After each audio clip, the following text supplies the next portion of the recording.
So let's walk back a little bit. I want to hear your baseball story, man. I mean, for a guy that is so tied into the game, there's got to be some roots in there that are deep that just you wanted to make it your life, right? Oh yeah, man. I mean, I was a super hyperactive kid growing up, and my family is not a baseball family. They just needed an outlet for me. So my mom was real good about it. She signed me up for soccer. She signed me up for volleyball, basketball, baseball. But yeah, I just latched onto baseball because I was lucky enough to be on a team when I was a kid that was really into like the cultural experience of baseball. Yeah. So it was like it wasn't just go to the game, leave after the game's Yeah. over. It was go to the game, stay at the park. Your parents are drinking beers with the other parents. We're there, even though our game was from 8 to 10 in the morning. Like we're there till 8 at night. Yeah. Like my teammates and I would like play in the school and play hide and go seek and run around and play dodgeball against the other teams after we were done playing. So it just became like, just my identity when I was a kid. Yeah. And so did that, had a great youth experience. Probably the most traumatic thing for me was once baseball became serious, and I didn't come from a baseball family, was just kind of adjusting to baseball being less about fun and more being about competitive. Yeah. So when we went from playing youth baseball to like 7th and 8th grade playing for my high school intermediate baseball, it was a different experience for me. Like one of the stories I tell was I played shortstop my whole life. Mm-hmm. And my best friend was on my team in youth baseball, and I always started over him. And when it came to playing for my high school, 7th and 8th grade, his dad was a coach. His uncle Yikes. was a coach. Yeah. His brother was a starting shortstop on varsity. And I was I was in 7th grade. My parents weren't baseball people. They never really like knew the path that you have to take in order to be a really good baseball player. Yeah. I mean, they did the best they could. Yeah. My dad didn't know how to play baseball. He came to practice every day and tried to catch for our team and stuff like that. But they didn't know like what it really took in order to get to the next level. Yeah. And so I came into baseball in 7th grade, and basically, my friend was like the heir apparent to the shortstop at my high school, Punahou High School. And I just got pushed aside. So for the first time in my life, like I was like, well, what's going on here? Like, and he was my best friend, so I didn't really want to compete with him. Yeah, of course, yeah. And I was scared, so I didn't even try out for shortstop. I played third base, I played second base, and it really was something that I look back on is like, that was tough for me. It was really tough. And then in 8th grade, there were 2 teams because we had a big high school. So finally I got the starting shortstop position. So I was like, okay, there's 2 teams. I don't want to compete with my friend. I'll play shortstop this year. And I won the starting position. First preseason game of the year, I broke my wrist. Oh, jeez. Sliding into second. Head first. No, I slid, but the guy jumped up to catch the ball. Oh, got it. And landed Okay. on my Yeah, arm. yeah. Broke my wrist. And I remember that being that is like I wrote my college essay to get into college on that day. Oh, really? Yeah. Like I knew it was broken, and I just remember sitting in my parents' car on the way to the hospital, biting on a bag of sunflower seeds because it hurt so bad. Oh, geez. Just, Yeah. like tears welling up in my eyes, and I'm just like, man, am I done? Like this was my year. Yeah. This was my year. And so after that year, I didn't play the whole year after that. I didn't come from a baseball family, so my parents never signed me up for private lessons. Yeah, exactly. Didn't go to a batting cage or something when there wasn't baseball season. Baseball season was baseball season. Yeah. That's it. Yeah. And so I came back, and I just wasn't the same player in 9th grade. Yeah. Wasn't the same player. Made the team. Yep. Didn't really play in 9th grade. And again, I was surrounded by, my friend's dad was a coach. His uncle was a coach. You had no chance, man. Like Let's I be had no honest. chance. Yeah. I had no chance. And and to my own fault, I didn't know the value of work ethic at the time because it was always fun. Yeah. And I always was really naturally talented, and I didn't work on it, and I never really competed, for that spot like I should have. So I mean, to my own fault, I didn't deserve really to play. And so my junior year, and for our high school, we're a big high school, Yeah, really talented. yeah, I probably. want to say 9 of my buddies played college baseball. For sure. From my class Yeah. only. And so everyone went to play college ball. And so I didn't make the team my junior year, and I stopped playing baseball. Yeah.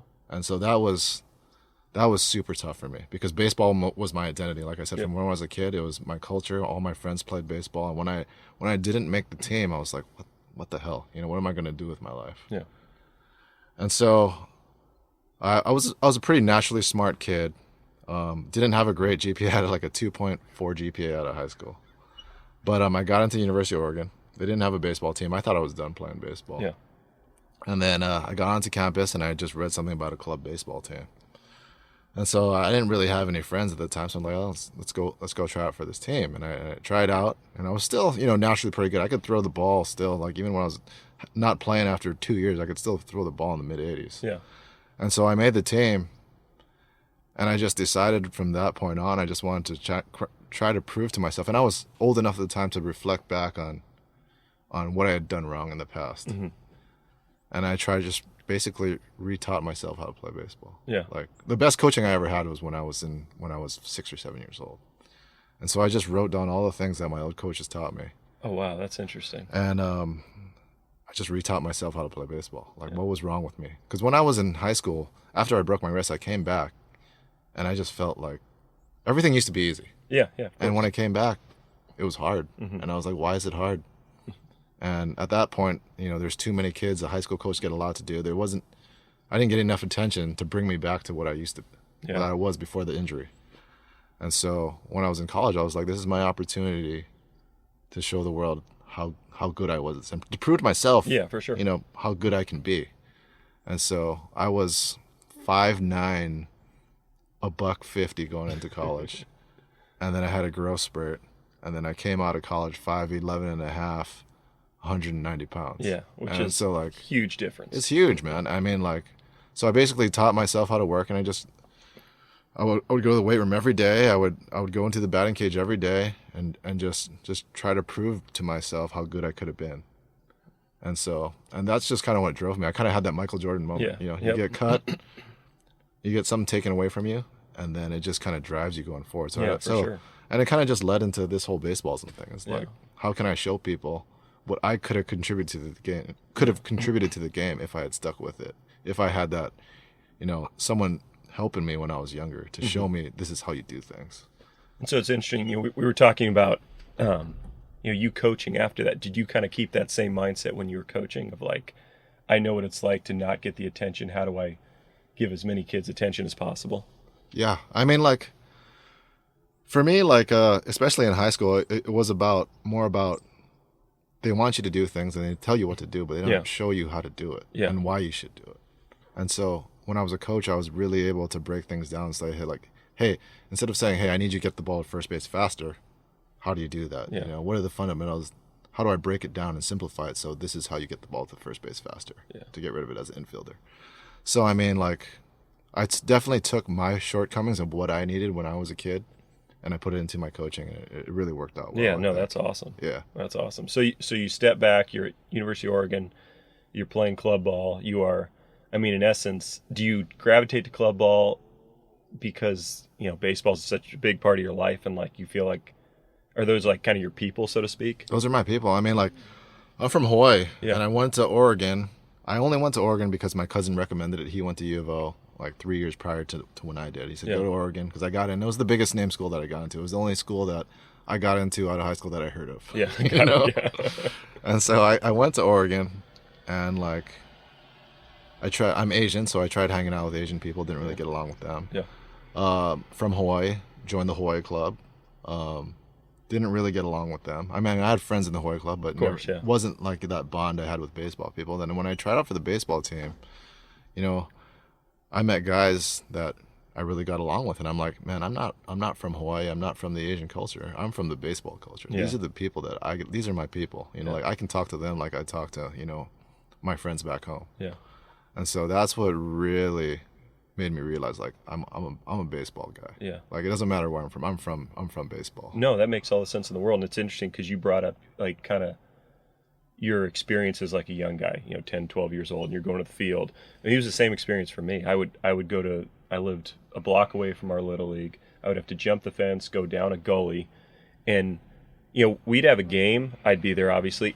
When we didn't have a game, I was still going to the field, playing basketball, watching the other guys play, getting the snack stand, and that was like that was awesome. I wouldn't trade that for anything in the world. If I could, go back to that deal, I would go back tomorrow. Like, that was such a kind of a special time, and I think, like you said, it kind of shapes who you are. Yeah, absolutely. I mean, it wasn't really even about the baseball game. It's like, I want to go to the baseball game for all the things that we can do afterwards. Yeah. And like, which friend's house am I sleeping over after the baseball game so we can play 100%. video games all night? I know. I mean, it was just the culture. Yeah, no, I agree. That's awesome. So you have your baseball culture. So when do you start thinking about baseballism as a company and possibly doing something? Yeah, so I mean, like I said, joined the club baseball team, and it was a club team. And University of Oregon wasn't a baseball school at the time. Mm-hmm. Now they have a D1 program. They got one, I think, a couple years after I left. Okay. But at the time, it was only football. Okay. Duck football is huge. Yeah, of course. And there was no baseball culture surrounding the campus like there was at a Division I baseball school, where if you're in a Division I baseball school, you go out in the community, you throw camps for the kids that surround you, you do that stuff. And so I saw a void that needed to be filled in Eugene, Oregon. Yeah. And so I got a couple of my teammates, so 3 of them actually, and I'm like, let's start a baseball camp. And actually, previous to this idea, I had bought the domain baseballism.com. Oh, interesting. And I had bought it because I started just giving private lessons on the side, and I was like, hey, well, I might as well make this official and buy a domain so people can find me. Yeah. Send emails through the website. So I found the domain baseballism.com, and when it was available, I was like, man, this is a pretty common word. I mean, if you're a baseball person, you've probably at least heard of the word before baseballism, the brand, even started. Yeah, of course. And so I bought the domain baseballism.com and then ran those private lessons with it. But when we started this baseball camp, I was like, hey, let's just call it baseballism. And so my 3 teammates and I, we started a youth baseball camp in 2006. Summer 2006. This is just after I had graduated. And Okay. I didn't really know what to do. I actually took a junior varsity coaching job at a South Eugene high school out of college. So I was coaching. We started this youth baseball camp.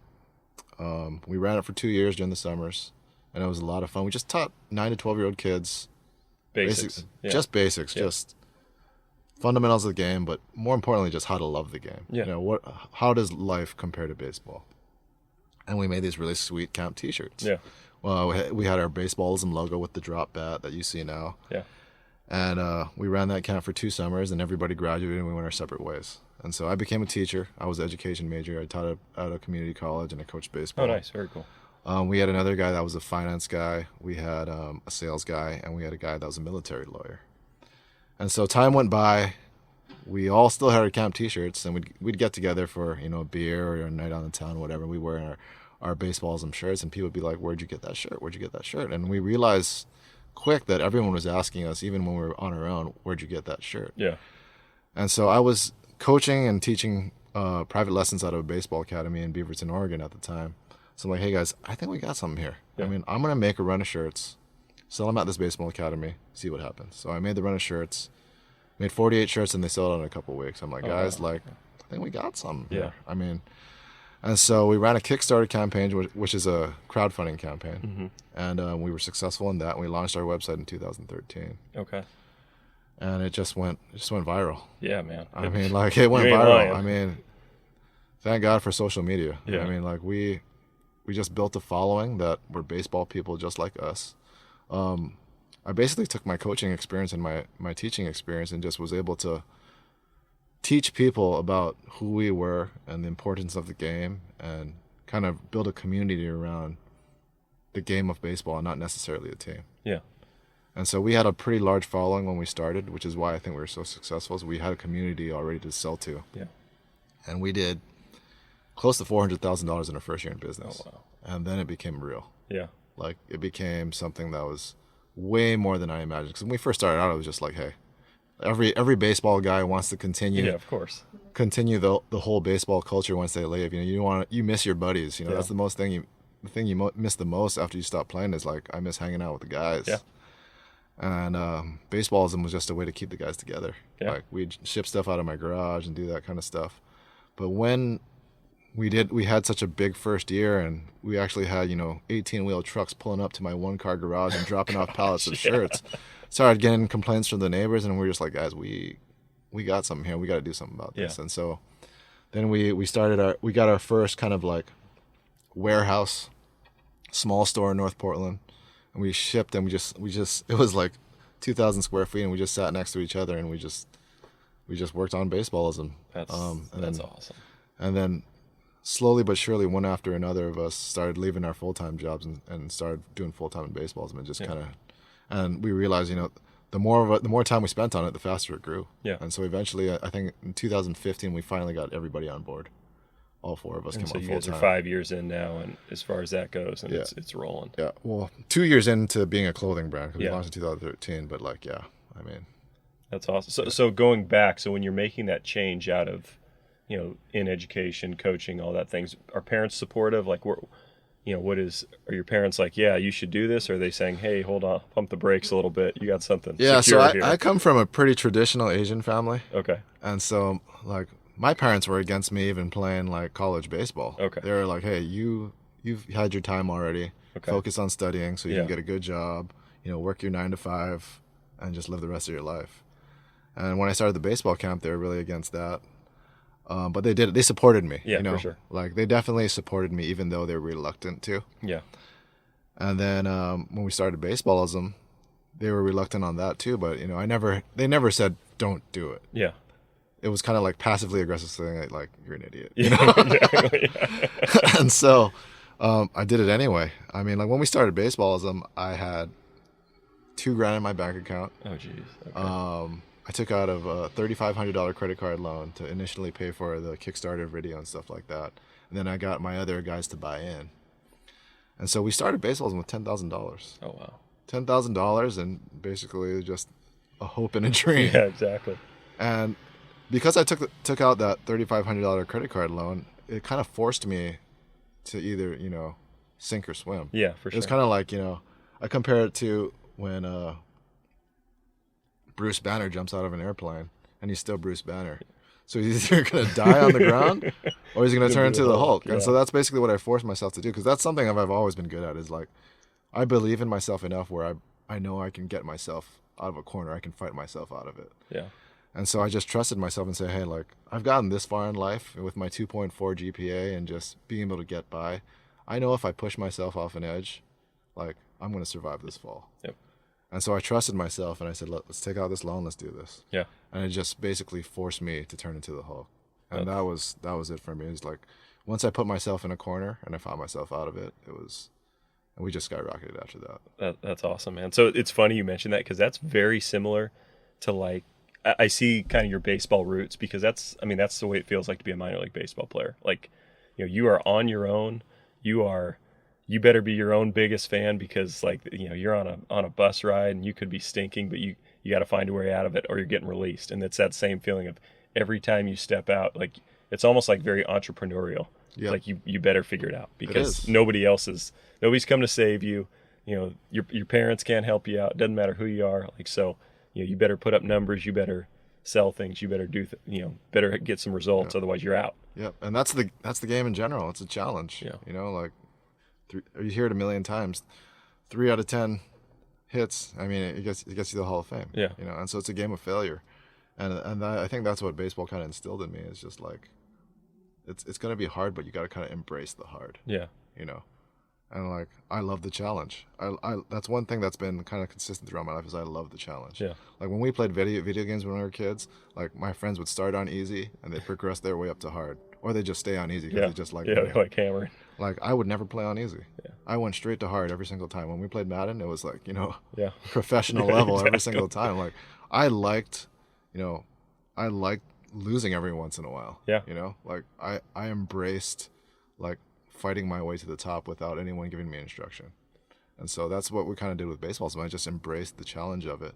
Just the baseball aspect of it is not being easy and not always getting your way, but just being resilient. Yeah. Just like you go into something and it's not always going to go your way, but you just continue to the goal no matter what comes in your way. And that's what kind of baseball taught me. It's just like, it's going to be hard, but if you want to get anywhere hard, it's going to be worth it. Yeah, for sure. So you're growing up in Honolulu.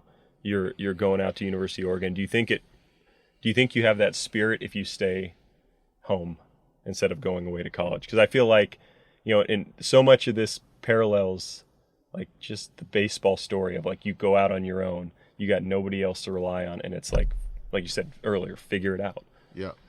I mean, I asked myself that like a ton. You know, like who would I have been if I went to like a LA school or stayed home? Like I went to Oregon and like it's a mostly, Caucasian environment. Like there's no like Asian fraternity in Oregon, It's like I was the only Asian baseball player on my team. When I walked into my education class, it was, 100 people in the auditorium and there's probably maybe only 3 of us. Yeah. And so like it really toughened me up. Yeah. It thickened my skin. But it also gave me confidence, to compete in a world where, I am the minority. Yeah. And so like, especially playing baseball. I mean, like to me, playing baseball in Oregon was a big turning point for me because I mean, coming from Hawaii, it's intimidating. Hawaii is the only state I believe where the minority is the majority. Yeah. So it's mostly Asians over there. You come to Oregon, it's the exact opposite. I think we're like 4% Asian. Yeah. And so you go on a baseball field and you're facing guys that on average are 3 inches taller than you, 30 pounds heavier than you, and when you have success against them, it kind of takes, that mystique of like, like, oh, this is intimidating to like, hey, I can compete with these guys. Yeah. When you can get a hit off a guy that's 6'6" and 250, you're like, if I can beat these guys in baseball, I can beat them in business. Yeah, for sure. And so it gave me a lot of confidence going into a world where, I am the minority. Yeah. And so baseball really helped me out that way. No, and it's true confidence too, right? It's nothing that somebody manufactured for you or navigated for you. It's like I did it, like, and that's again you bring up why I love baseball. It's like there's nothing you have to do it all. Like you have to get the hit. Yep. Like nobody's the umpire. It's the plate is 17 inches. It's not 19 inches. It's not 21 inches. It's 17 inches. You can't throw it over the plate. You can't play. And it's the same. That's kind of like you can develop real, true confidence. That again, like you said, you take into the next venture and you're successful because of it. Yep, and you see a direct correlation between work ethic and success, which is not always the case in a work environment, right? Yeah. I mean, you don't really have practice. Let's just say you're a teacher. There's no teaching practice to make you better at teaching once you get your job. Yeah. That's up to you, and you don't really see, how much better you are than other teachers on a scoreboard. Whereas in baseball, you work hard in the off season. And you look at your stats at the end of the next season, you're like, hey, I got better. Yeah. I got better and I can see that. So you really value the work that you put into it because you can see that it actually makes you better. And so you take that work ethic into any profession you do after baseball and you realize that, but not everyone else does. No. So, I mean, it's super valuable, I think, just to know that the work to success correlation is there. There's a direct correlation. And I don't think everyone realizes that, but people in athletics do. Yeah, for sure. That's important. Yeah, and also teamwork too. I mean, you learn to be a part of a team, and you learn how to deal with other personalities and things like that. And also, for you, it's leadership because it's your company. Yeah. And you've been on your own, and you know how to be the entrepreneur that says this is what we're doing, guys, and this we're rolling, and people will follow. Yeah. The funny thing about baseballism is like I'm definitely not the smartest guy. Yeah. Of the owners. Yeah. I'm definitely not the smartest guy, but when we played baseball, I was the leader on the team. Yeah. And so it kind of just translated into business. 100%. And so it was like they're used to me being 3-hitter or leadoff hitter and starting the rally. Yeah. And so when it came to business, everything kind of just fell into the same order. And it's like, all right, well, Travis is leader, he's the team captain. Well, so he's gonna be the captain in this too. But like we definitely have guys that are brilliant on our team that are much smarter than me. Well, that's good. That's smart. But again, leadership can't be taught in a lot of ways. I mean, you kind of learn it along the way, and you have these moments on the field that develop it. And no, dude, that's a special thing as a coach now. Like, it's not always the best player that leads the team, or the biggest or the strongest. It's the guy that has the personality, and honestly, like the guy that's willing to stick his neck out and be like, screw it, we need a rally right now. I'm the one getting on the fence yelling. I'm the one getting guys up, trying to get people fired up, or I'm the guy that's going to wear a pitch or whatever it may be. But the point is, you don't have to be 6'6" to be a leader. Yeah, for sure. And I look back on my high school days, and like I didn't make my high school team, but like I said, all my friends were baseball players, and even when I didn't make the team, I kind of knew that they were going to lose. Like they weren't a good team in high school, and they were just average, like 500 team. But I knew they were going to lose because when I wasn't on the team, like even though I had lost like what I had been, when I was younger, when we played tackle football, when we played dodgeball, when we played those things, like from a competitive standpoint, I led the charge. Yeah. And so I kind of knew that, like, and when I got cut, my teammates were super upset. Yeah. And so, like, that leadership thing is just, it's always been in me, I feel like Yeah. when I look back on it. Yeah, it's an intangible you can't teach. So I mean that makes all the sense in the world. And then it prepares you for where you're at now, and you're in a great spot. And so tell me, I love the logo. Like Yep. that's like one of my favorite thing that I've always gravitated to. Tell me the story behind Flagman. So we were sitting down. I mean, we'd have meetings in Starbucks all the time after work, me and my 3 co-founders. And we were just like, we need a logo. Because you look at like other popular brands, Lacoste, Polo, Ralph Lauren, they have their logo aside from their text logo. We need a symbol to so when people see our brand, they know exactly who we are. And so we talked about Babe Ruth because he's kind of like the Michael Jordan of baseball. For sure. And we wanted to be an American brand and just show our love for America's pastime. And so we talked about a lot of things. We had like a crest going and stuff like that. And just one day, I put a flag in Babe Ruth's hand.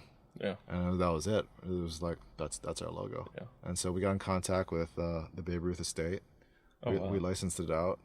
And that's one thing we've always done. We've always done things the right way. And Yeah. we pride ourselves in that. And actually, I credit my lawyer / teammate, Kalen Boodman, for doing that. Because he's always been the guy, like, whatever we do, even from the very beginning, we got to do it right. Yeah. And so we did it right. And we looked at that logo and we're just like, it's everything we embody. It's America's pastime.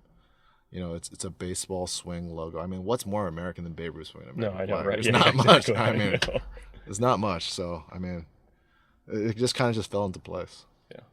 Yeah, that's awesome. I mean, and so you have Babe Ruth's estate that's a part of it. I mean, that's got to be cool, right? To even contact them saying, hey, we'd like to incorporate, Babe Ruth swing into our logo. And they were cool with it? They were cool with it. I mean, like, if you really look at it, though, I mean, like, there's not a lot of Babe Ruth stuff out there nowadays. Yeah.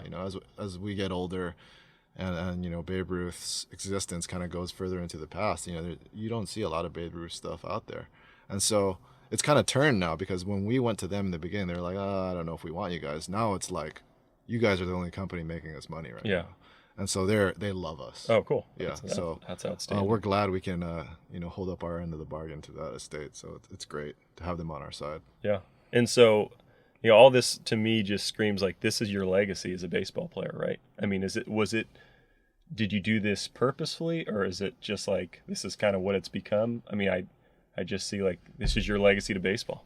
Yeah. I mean, like, I never did this on purpose. Yeah. It was just, it kind of just fell into place. I mean, but now that it's becoming real and we're doing it, and we've done it for the last 8 years now, it is my legacy. And it's kind of just showing like all the stuff that I've been through high school, through youth baseball, that like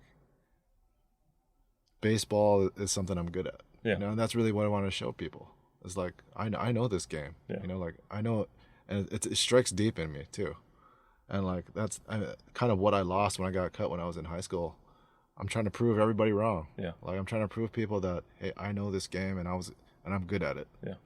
And so it is my legacy. Like I want to take this as far as I can, and then make sure that people, know Baseballism, but also know my name and my business partners' names. No, it's interesting you bring it up, because so you were cool enough to give me a hat. It's the Paint the Corners hat. You'll see it online.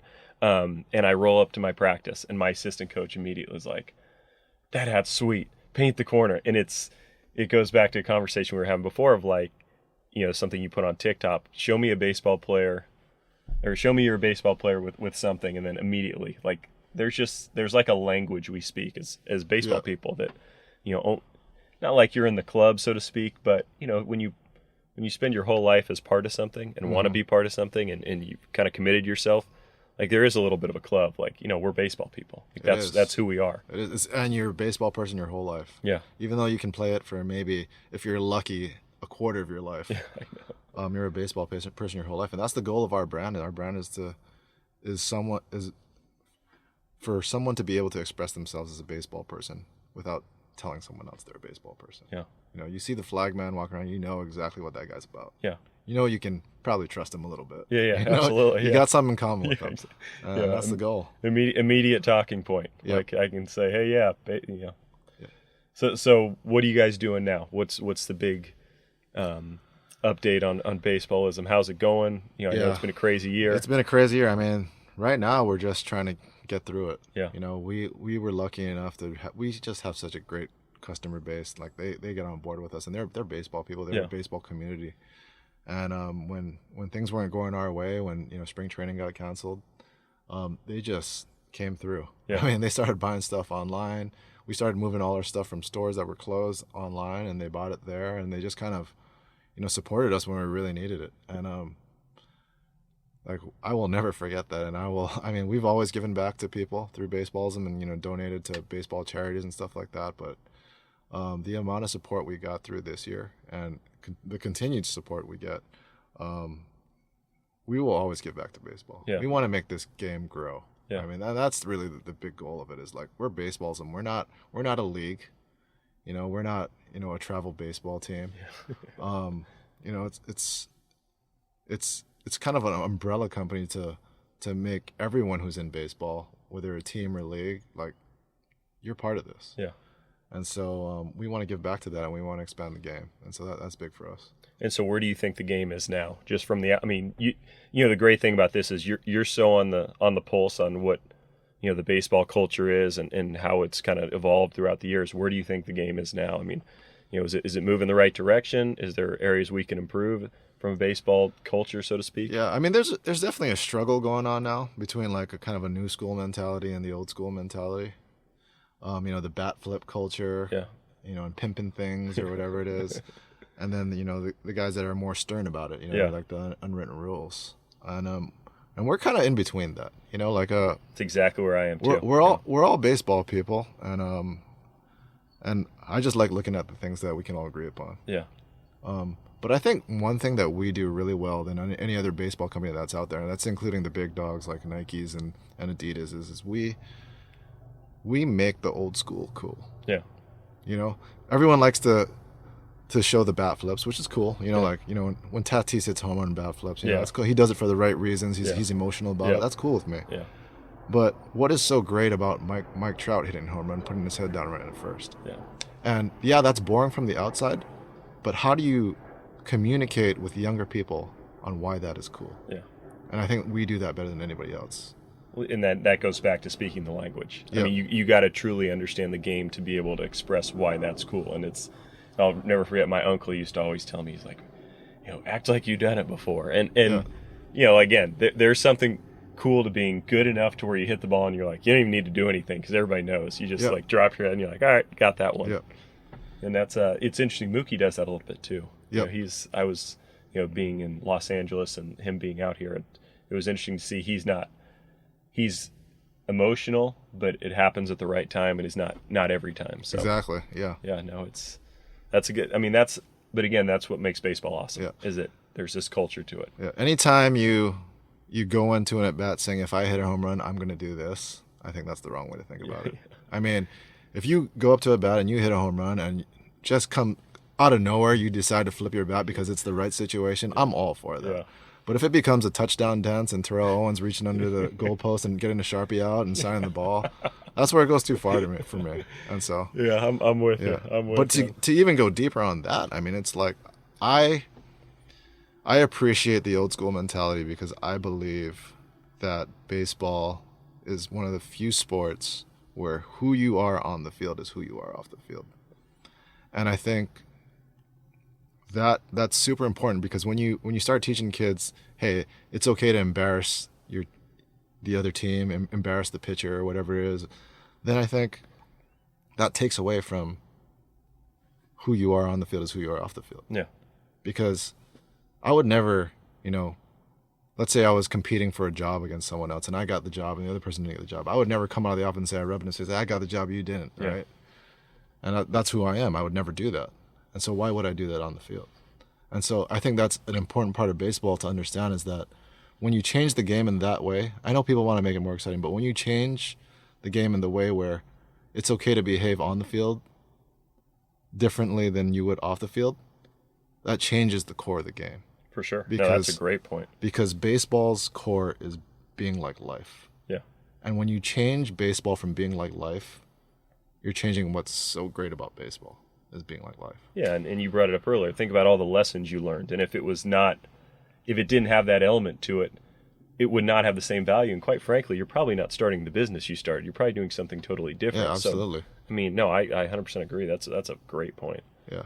And I mean, and baseball has guided me through my entire life. Like I didn't, my parents aren't super religious. I never went to church growing up or anything like that.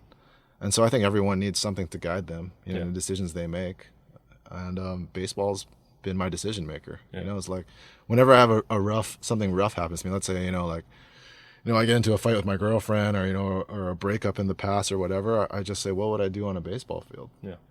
And the answer is I'd shrug it off, Yeah. I'd shrug it off. I wouldn't argue with the umpire, and it's on to the next play. Yeah. And that's just how I deal with things. I compare things to baseball.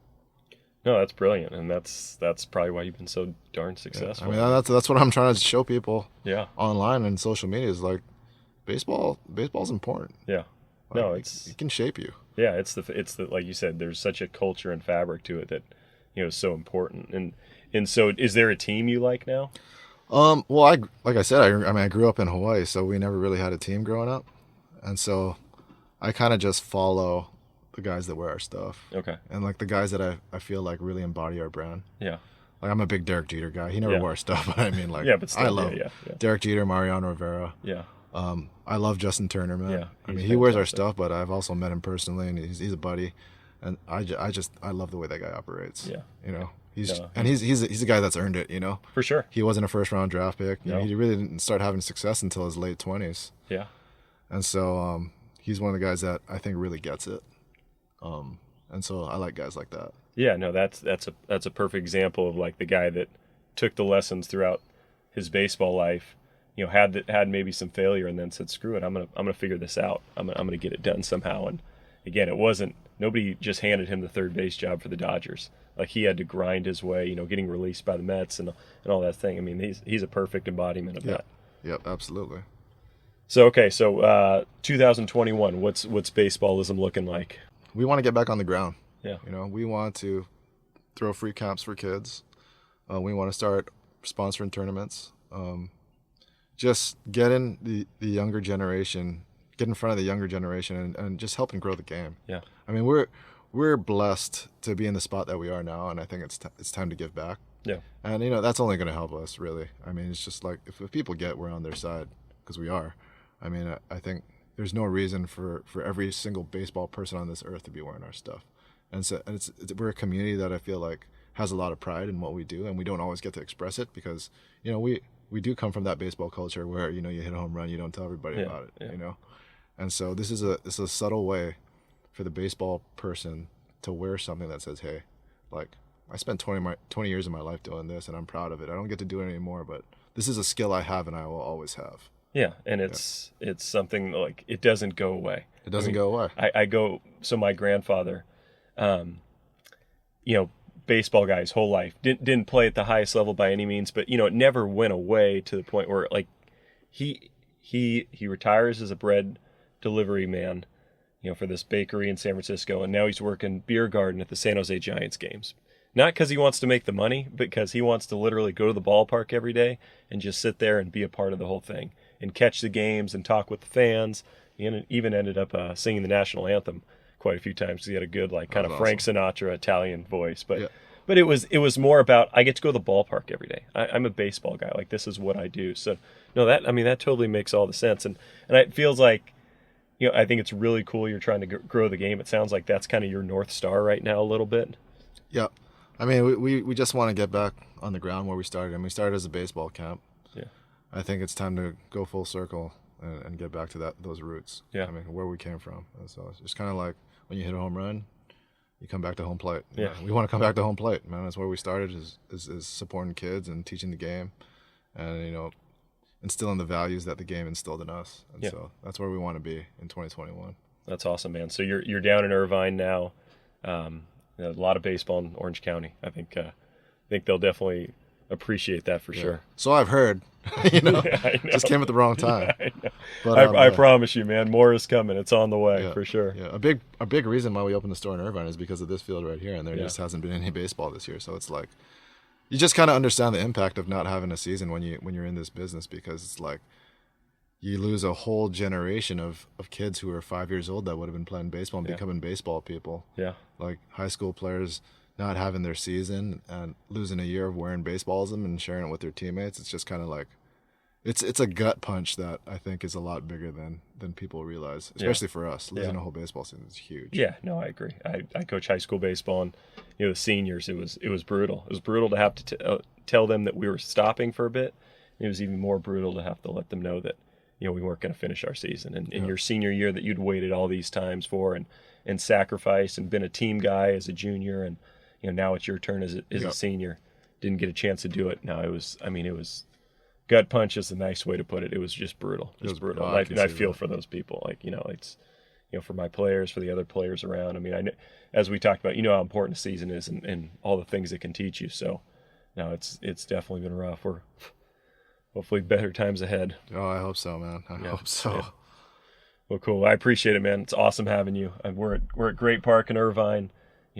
Just had to do this with you, Travis. I mean, you're such a big part of baseball these days, the fabric and the culture and the way it's moving forward. I felt like we'd be remiss not to have you on, man. So appreciate it. Oh, thanks for having me, man.